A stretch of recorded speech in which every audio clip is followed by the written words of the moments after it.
Ukuphupha umlungu, guys.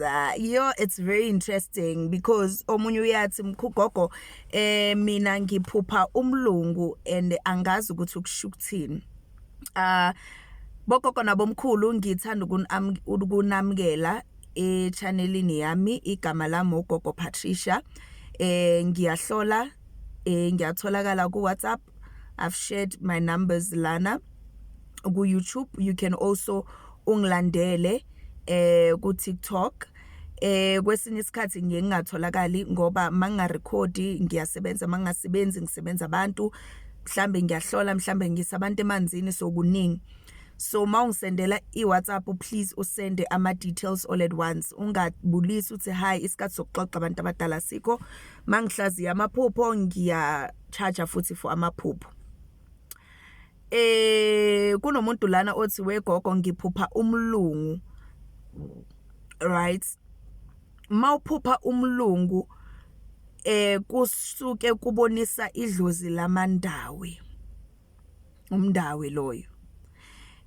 Abantu abadala basebenzisa izinto ebazenza noma bazibonakalisa ngazo, ngoba wonke amadlozi mawangavela ngeinyoka, wonke wavela ngamabhubesi, you wouldn't be able to differentiate ukuthi okay laba bobani laba bobani.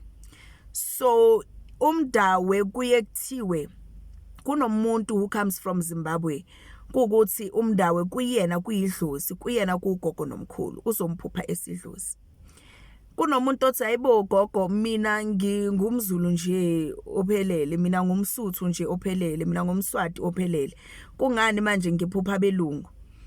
Ingoba kuwena umdawo idlozi la ngaphandle. So lisiveza ngomlungu ukuthi ube able ukuthi mawuvuka uthi hayi labe ngiphupha umdawe. Umdawe khona kuthola ukuthi umlungu kodwa akhulume nawe iSuthu noma akhulume nawe iZulu.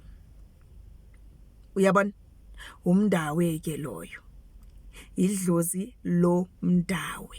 Asikaka ngeni ukuthi umphupha yenzani, asikaka ngeni sisakutshela ukuthi nje ukuphupha umlungu noma uphuphe amakhaladi noma uphuphe ama Caucasians or Asians people or ama Somalians people.